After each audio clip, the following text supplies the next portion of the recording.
Good morning, everyone. To continue on how A Course in Miracles came into being, keep in mind it wasn't necessarily a prayer, but it was an internal request that was made by Helen Schuckman and Bill Thedford, who worked at the psychological department in Columbia University and the Presbyterian Hospital that trained psychologists and surgeons. And they had a department there, and it was coming apart at the seams. People just couldn't get along. Everything was colliding with everything else, and they had what they referred to themselves as more problems than the patients who had psychological problems had. Anyway, they had this, it's not a prayer, but it was an internal request that they find a better way. And this set them on that path to find a better way to get along in the relationships of their profession. And Helen has some dreams. She has some mystical experiences, and she has some visions. And those visions go through different periods in history and could easily have been recognized by her as her past lives, because she's watching the vision objectively, but then all of a sudden she's in the vision itself. And so she's subjectively going through some experiences that she could have defined as being her past lives. But she discards that out of hand. It's just not something she is going to believe. It's not part of who she is or what she knows to be true. Then this voice that she speaks about starts to come into her mind. She's got this voice, and it keeps saying to her, "This is A Course in Miracles, take notes." And she immediately thinks she might be going bonkers. She's panicked by the whole thing, calls Bill Thedford, her partner, and she explains to him, "I've got this voice coming through my mind and telling me this is A Course in Miracles, take notes, and I can't shake it off. I can't get rid of it." And this is how it transpired. This is from the book, Journey Without Distance. This is Helen now speaking to Bill Thedford on the phone. "I'm not a mystical poet," she protested. "I'm a psychologist, and I don't know what I believe. I don't know if I believe in this." "Well," Thedford says, "since you can't make it go away, why don't you take it down and bring it into the office early before the staff arrives, and we'll go over it together. And if it's gibberish, we'll tear it up and no one will know the better." Helen says, "Promise me that, Bill." He says, "I promise." Helen hung up, went into the living room, and told Louis, her husband, she was going to do some work in the bedroom and would be out shortly. She closed the bedroom door, turned off the overhead light, and sat in a chair by a lamp where she allowed herself to listen. This is what she heard that first night. Can we have this PowerPoint up, please? This is A Course in Miracles. It is a required course. Only the time you take it is voluntary. Free will does not mean that you can establish the curriculum. It means only that you can elect what you want to take at a given time. The course does not aim at teaching the meaning of love, for that is beyond what can be taught. It does aim, however, at removing the blocks to the awareness of love's presence, which is your natural inheritance. The opposite of love is fear, but what is all-encompassing can have no opposite. Can we take this back, please, again? This is a course in miracles. It is a required course. Only the time you take it is voluntary. Free will does not mean that you can establish the curriculum. It means only that you can elect what you want to take at a given time. The course does not aim at teaching the meaning of love, for that is beyond what can be taught. It does aim, however, at removing the blocks to the awareness of love's presence, which is your natural inheritance. The opposite of love is fear, but what is all-encompassing can have no opposite. There is a amazing meditation right there. If you seek to understand the subtlety of what is being said there, that it's a mandatory course. The time you take it is up to you, but you don't choose the curriculum. In other words, we actually don't choose the way into the enlightened consciousness. It's there, but it requires us to awaken to the presence of love. It's not something that can be taught or intellectually taken in, and then we can somehow represent it, bring forth what we were taught that love is. That would never work anyway. We know that that's not honest or real. We've seen people who pretend to love, and we can see how it really doesn't register beautifully or correctly. But it's saying to us, if you're reading it and getting in touch with it, that this is our natural inheritance. The awareness of the presence of love is something that we bring forth. It's part of the awakening. And the way we bring it forth is by removing the blocks we have to this consciousness. The blocks we have to this consciousness have come into experience, our experience as we grew up. From childhood on up, we took in beliefs that were not necessarily representative of love, motivated by love.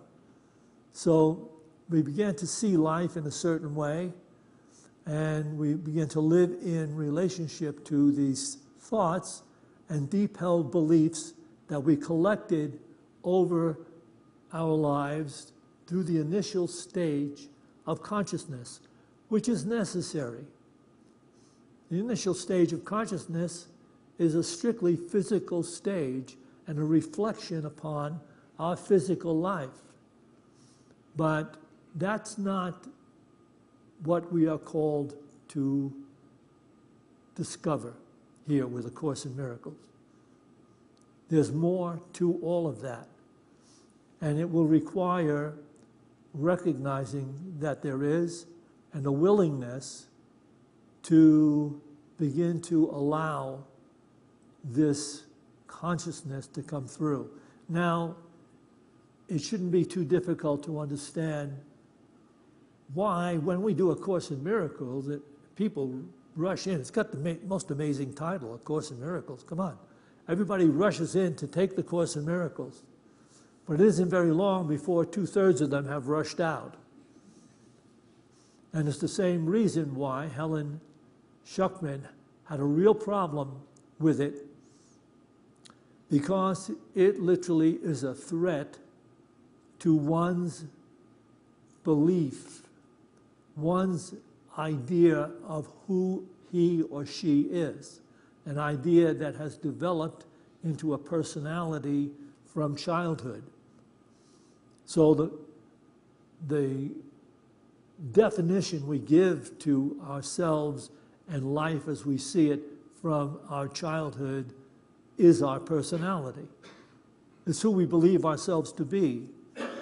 Now, Helen is a scientific, trained psychologist who is an avowed atheist. She's gone through a lot of experiences in her search for God in her early childhood, but she has seen there is no empirical proof. I mean, it's a fantasy, the idea that something beyond what I can see, touch, smell, taste, and prove doesn't exist. So she's an avowed atheist. And now she has this voice speaking to her, saying, "This is a Course in Miracles. Please take notes." And so she reluctantly starts to scribe A Course in Miracles. And it's just an amazing thing that someone of her consciousness, her thinking, her belief system would have been chosen to do this.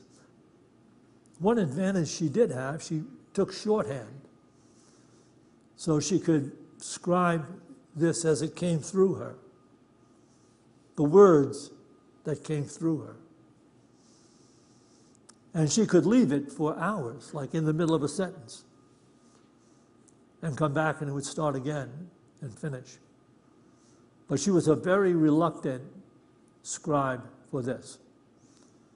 And so for about 10 days, she's willing to do this. She's writing down all of this, which must literally, and it does, as it's represented by the people that knew her, this is about to send her off the deep end. Because this is so in opposition to her being. You have to remember, she comes from a Jewish family, but even they weren't practicing Jews, and her father had rejected, he rejected the idea of religion, and her mother left the whole concept and was a theosophist. But her whole training and her whole search is now, she came to the place where she decided that only that which you can actually prove reasonably, logically, is real. And now what she's doing is totally unreal. Something is dictating to her information she hardly can believe in. And we'll pick it up there. By the end of the first 10 days, Bill Thetford had typed 14 pages. But when he met Helen on the 11th morning, she had no material to read him. Oh, she would come in each morning with her shorthand, and she would read what came through. He would type it out. Bill Thetford, her partner in this. Since neither of them had any idea of what A Course in Miracles was, or what length it would be, or might be, Bill wondered if the course were completed. So he's got, what does it say, 14 pages? And he's wondering, is this it? Is this what we were supposed to put down? Helen said, no, it isn't finished. But she simply wasn't going to take any more down until she knew what it was for. Bill's pragmatic response was that the only way he knew for her to get that answer was to ask the voice itself. If it doesn't tell you, it obviously doesn't want you to continue. This thought was hopeful enough for Helen so that she agreed to ask that evening. This was the answer she received. Can we have this on the PowerPoint? The world situation is worsening to an alarming degree. People all over the world are being called on to help and are making their individual contributions as part of an overall prearranged plan. Part of the plan is taking down A Course in Miracles, and I am fulfilling my part in the agreement as you will fulfill yours. You will be using abilities you developed long ago and which you are not really ready to use again. Because of the acute emergency, however, the usual slow evolutionary process is being bypassed in what might best be decided as a celestial speed-up. Can we take this back again, please? The world situation is worsening to an alarming degree. People all over the world are being called on to help and are making their individual contributions as part of an overall prearranged plan. Part of the plan is taking down A Course in Miracles, and I am fulfilling my part in the agreement as you will fulfill yours. You will be using abilities you developed long ago and which you are not really ready to use again. Because of the acute emergency, however, the usual slow evolutionary process is being bypassed in what might best be described as a celestial speed-up. Just for a moment, you can leave that up there. Some people have requested that we leave it up for a little while, even while I'm talking. So just leave it hang for a while. If you put yourself in her shoes, you can see how this coming through her has to be so off the wall. And so she's abiding it, she's going along with it, but at the end of this particular section in the book, it says that what she did understand, she sensed the emergency of it. She sensed the critical emergency of the information. And so she was willing to go on. And when you consider that this actually took place in 1965, where the world is in terrible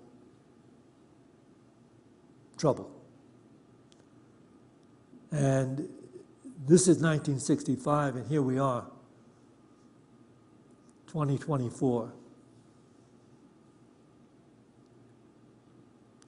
Can we begin to grasp, like Helen had to grasp, the urgency of becoming awake? It's not a casual, let me get to it when I can.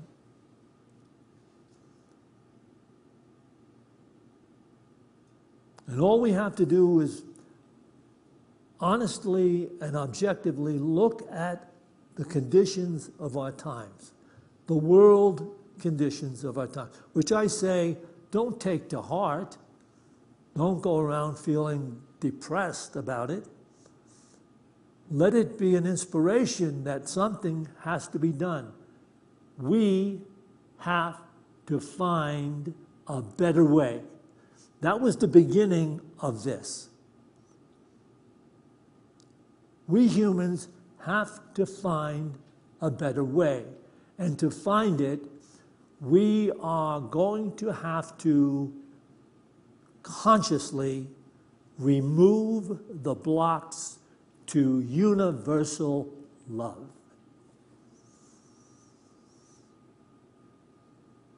And as we do that, we will be affecting the collective human consciousness of the world. So we are saying, well, I'm not attempting to bring a message of doom and gloom. I want you to understand, neither does the Course in Miracles. A Course in Miracles is a very positive course in consciousness transformation. And its purpose is to awaken the mind to its core reality. We are made in the image and likeness of God, whose nature is love. We are created to express that nature in relationship to everything we experience.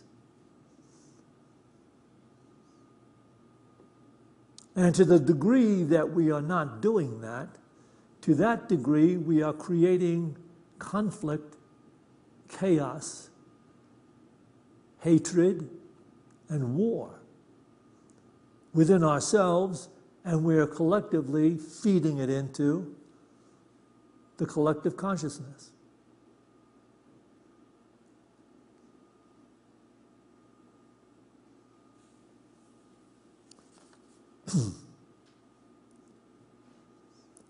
So it is beyond obvious that the world is exponentially sinking into self-centered deception, hatred, vengeance, and insanity. Can we continue to look outside of the heart of mankind for the cause of his/her growing disillusionment and conflict? And the Course tells us where the solution to it all actually is. Within, where we can tune into the divine consciousness, which is the awareness of the at-one-ment. The awareness of the at-one-ment is necessary for there to be an opening up into healing love. Because we can't make ourselves love, we can only become more keenly aware of that which is in denial of love.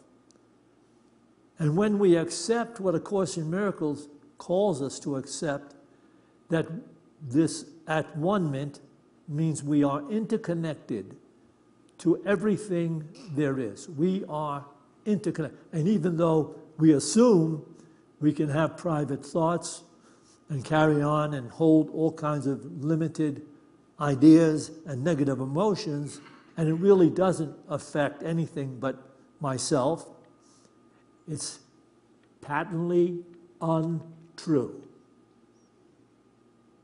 We are interconnected with all creation. Our calling is a high calling. And to do it, we must access our core nature, which is God consciousness. And to do that, the mind must first recognize and somewhat accept the at-one-ment, that everything is interconnected, everything is deserving of our highest attention, consideration, compassion, peace, and love. Not the usual run of the thinking of the world. It's not that. It's all about me. It's about my self-interest. I have to be concerned to get what I need so that I can control conditions and circumstances to the best of my ability and let the chips fall where they may. That has to be something we look at clearly and see it doesn't work to heal anything.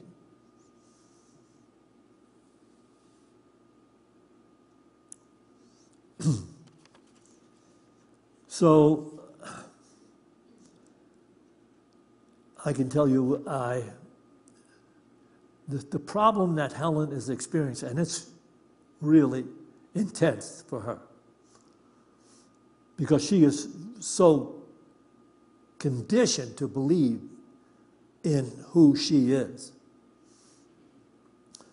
I had a person I knew for a time, and then he left. He became a college professor, and then years later he came back and looked me up in New York City. Norm and I were already there. We had one child. He showed up with two young ladies. He did some teaching in college. He was on his way to India to hook up with a guru that was going to enlighten him, I suspect. And his plan was he had bought 80 acres of land in upstate New York. He was going to create a commune when he came back enlightened. And he sent these two girls who were maybe 18 years old. They were going to live on that property until he got finished in India, then came back. He was going to start this commune. And he stayed with me. He stayed in our house for a couple of days as he was getting ready to leave. He's going to fly away. And he kept talking about this guru he was going to connect with. And I said, the only real guru is the one that is within you. And it knows what you need more than you actually do. He said, this is exactly what he said, because I never forgot it. I don't like the idea of being used. And this is Helen's problem. Because in order to find our way into this divine consciousness, this expanded awareness that heals everything, we have to allow what A Course in Miracles refers to as the Holy Spirit to guide. That means letting go of what quite often seems to me to be the logical thing to do, because my self-interests are at stake. But then the Holy Spirit says, be still and know this. Be still, peace. And know the one great asset that you have. The greatest asset that any human being has is forgiveness.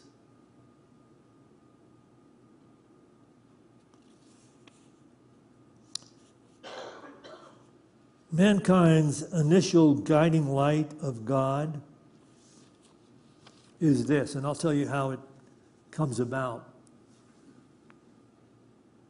Norma was saying to me, after looking at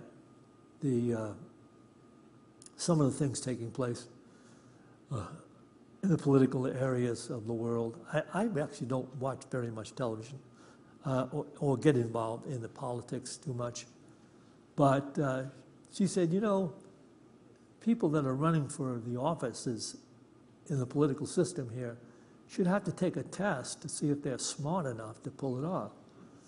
And I said, that wouldn't be the right test. The right test that is needed for anyone who would like to be a politician and represent the people would have to be a test to see if they had good conscience, good conscience, good conscience, because in the divine core of our nature that speaks to us in a still small voice, prompts us to the truth that will make us free, is conscience. And we, in the outer-directed, illusion-driven world, have rejected that as a pathway to guilt. Oh, yeah, you don't want to be bothered with any of that. Do your own thing. Everybody else is. No. We are called to become emissaries of divine truth. And that's what A Course in Miracles is attempting to get us to do. And here's how it's attempting to get us to do it. Can we have this next PowerPoint, please? This is part of that opening quote. The Course does not aim at teaching the meaning of love, for that is beyond what can be taught. It does aim, however, at removing the blocks to the awareness of love's presence, which is your natural inheritance. The opposite of love is fear, but what is all-encompassing can have no opposite. So it implies that there is the essence of God, which is love, within us, verily buried under the conditioning and belief systems we have embraced and come to own over the years. And so it takes a spiritual practice. It takes a conscious spiritual practice to begin to move toward the higher level of awareness or God consciousness. And so without that practice, the mind, which never ceases its thinking along the line of self-interest, the mind will never surrender, which it must, to the pristine truth of our God nature. So this is what it's saying. So the individual awareness verily is blocked by our own deep-seated false beliefs based on the equally false perception of personal separation and the fear of others.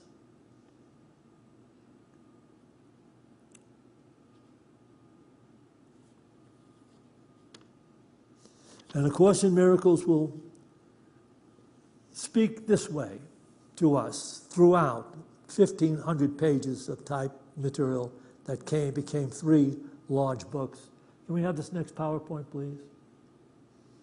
I have said that you cannot change your mind by changing your behavior. But I have also said, and many times, that you can change your mind.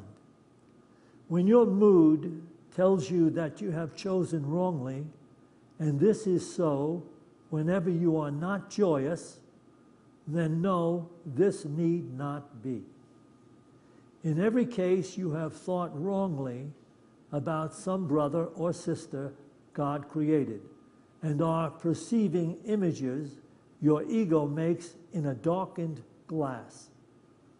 Think honestly what you have thought that God would not have you thought. That God would not have thought. And what you have not thought that God would have you think. Search sincerely for what you have done and left undone accordingly. And then change your mind to think with God's. This may seem hard to do, but is much easier than trying to think against it. Your mind is one with God's. Denying this and thinking otherwise has held your ego together, but has literally split your mind. Can we take this back again, please?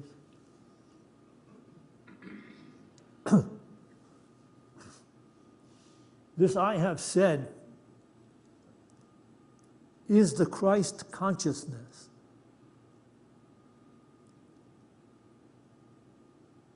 Whoa, you have to step out of the world. You have to step right out of it. There's a Christ consciousness, you have to step out of it.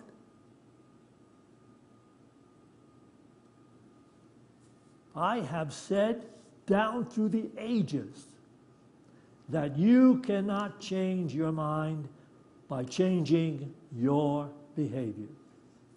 But I have also said, and many times, that you can change your mind. When your mood tells you that you have chosen wrongly, and this is so, whenever you are not joyous, then know this need not be. In every case, you have thought wrongly about some brother or sister God created, and are perceiving images your ego makes in a darkened glass. Think honestly what you have thought that God would not have thought, and what you have not thought that God would have you think. Search sincerely for what you have done and left undone. Are we talking about conscience here?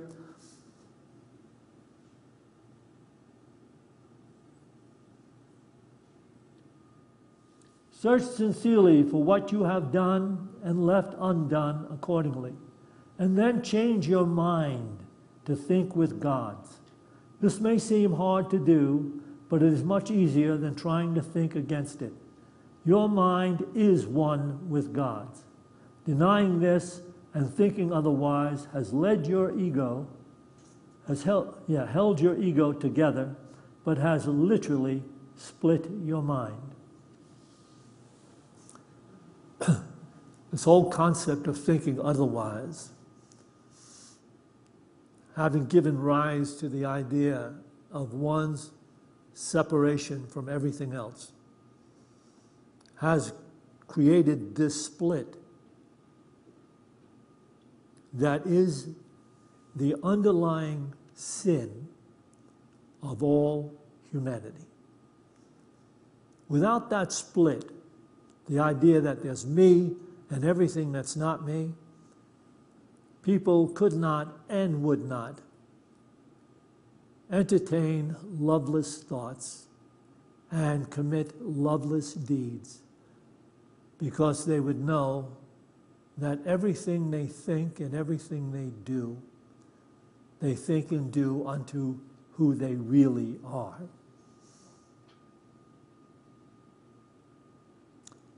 And so I'm going to, I might actually sneak a meditation in here. Norma will be out prodding me to do that. Saw a movie last night, an old movie, 30 years old, with Robin Williams and Robert De Niro. Brilliant movie, titled Awakenings. If you get a chance, you should see it again. But it's about a hospital that has, this ward of people that have suffered grievous mental illness, and they're calling it a number of things, but these people, for most of them, have been comatose or in a paralyzed condition, unable to communicate at all. They simply eat and exist. And they've been like that for years, and some of them 20, 30 years.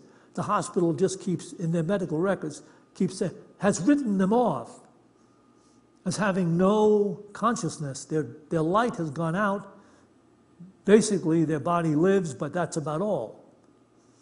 And then this doctor comes along and researches it, goes through all of this stuff, and finally comes up with a drug that he can give them that actually brings them back to who they were. God, this is a true story. Can you imagine?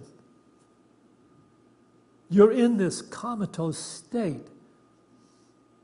You know nothing, do nothing, communicate nothing, have no relationship whatsoever. The only thing he began to find out that they responded to a human touch, and then to music. And so he carried on these experiments, but ultimately brought them back into themselves, and their memories were intact. They knew who they were, where they came from. Those are beautiful scenes. Just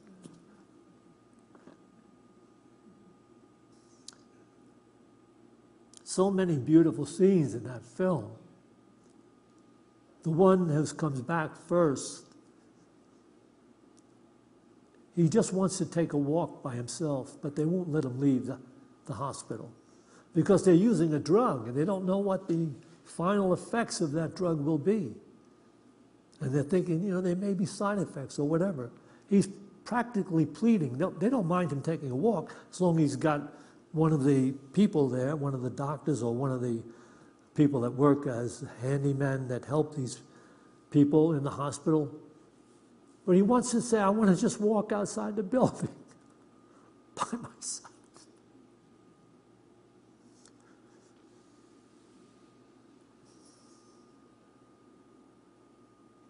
Most amazing film. I don't know how many Academy. If they didn't throw every Academy Award they had at this film, it's just testimony to the ignorance of Hollywood.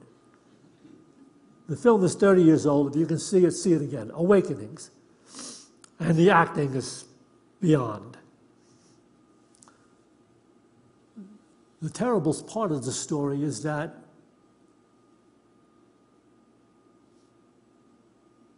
the medicine fails to work. They had now weeks of freedom, of being back. It fails to work.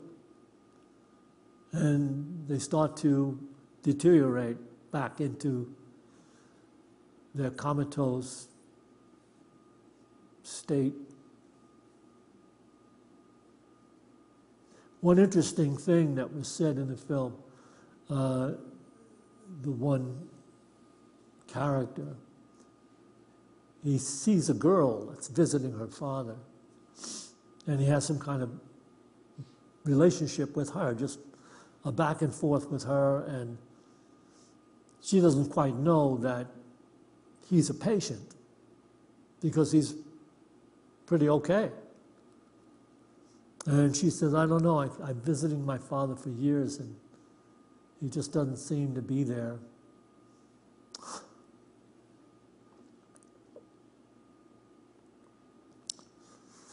And the patient says to her, he knows you're visiting.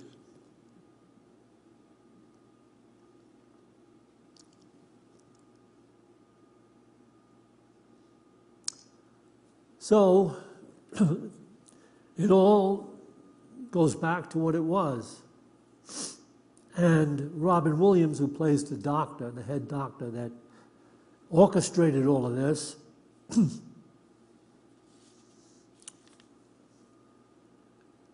he had been so involved in his work for years that one of the nurses there had occasionally invited him after their particular time at the hospital when they were supposed to go home. He didn't quite often go home. He would sleep there and still work. But she would say, do you want to go out for coffee? And he always refused. No, it's okay. But at the end of the film, he says this about what we're missing. Now he's speaking to all of us.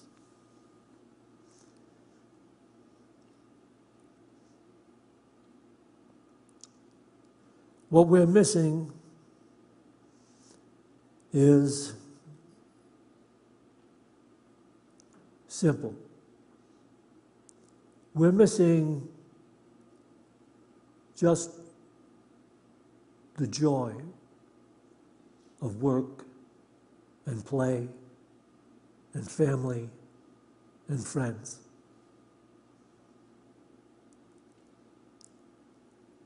He reiterates, the human race has simply lost the simple joys of life. These are the things we have forgotten.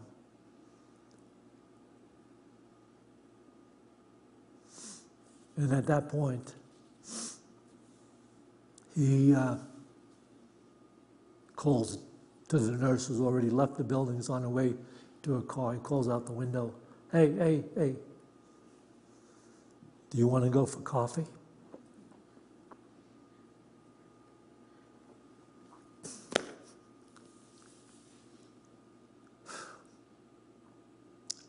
So see that film. If you get a chance, go see it. Or bring it up. It's 30 years old. We're going to meditate together.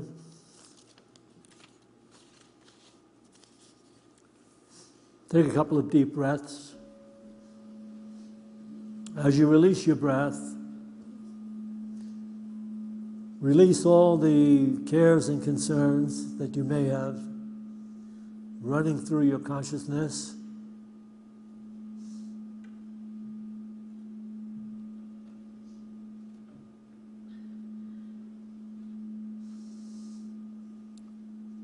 And let us become aware again of our reality.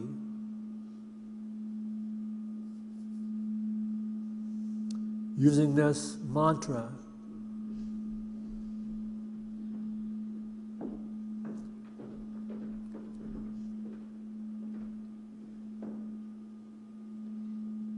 God is love. Love is life, true life.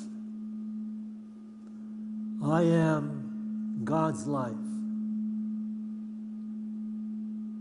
I am. God is love. Love is life. I am God's life. I am. God is love. Love is true life.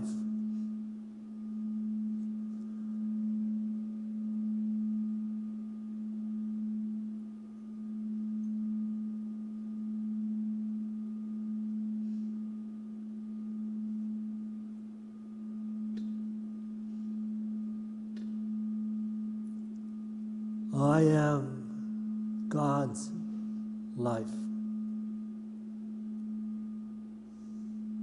I am. I am. I am.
As we go forth from this meditation, let us go forth with a greater determination to be awake in the process of living.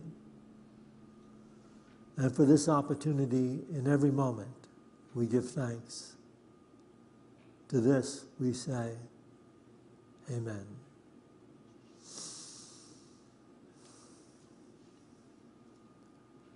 We will take an offering for unity now.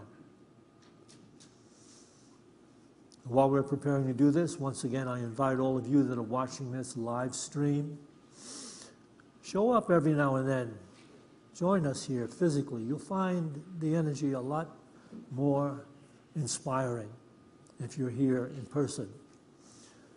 And do give something, send something in to Unity of Boulder so that we can continue to share the deeper truths that we share here.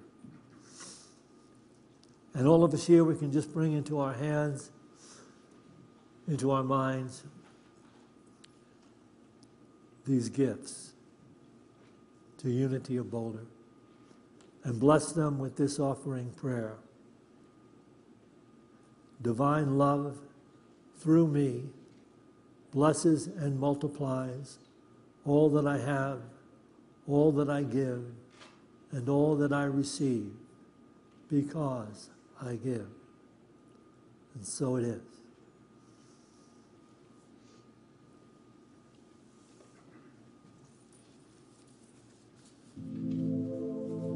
May the blessing rest upon you. May God's peace abide in you. May God's presence illuminate your heart now and forevermore. May the blessings of God rest upon you. May God's peace abide in you. May God's presence illuminate your heart now and forevermore. Now and forevermore.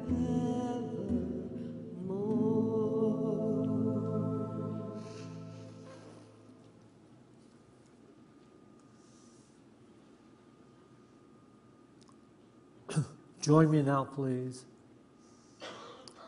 We dedicate this tithe to the will and the work of the Spirit of truth. The Spirit available to each of us, the Spirit that joins all of us. We dedicate this tithe to the victory of the Spirit of truth. Amen.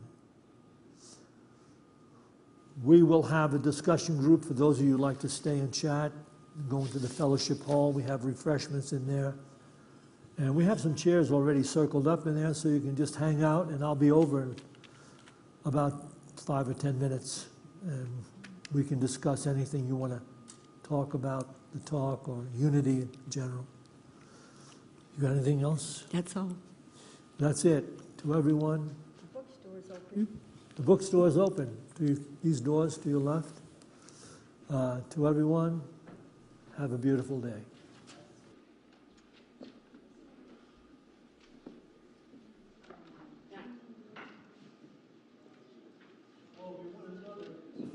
If you want another helping of this, I'm actually doing the second service too. So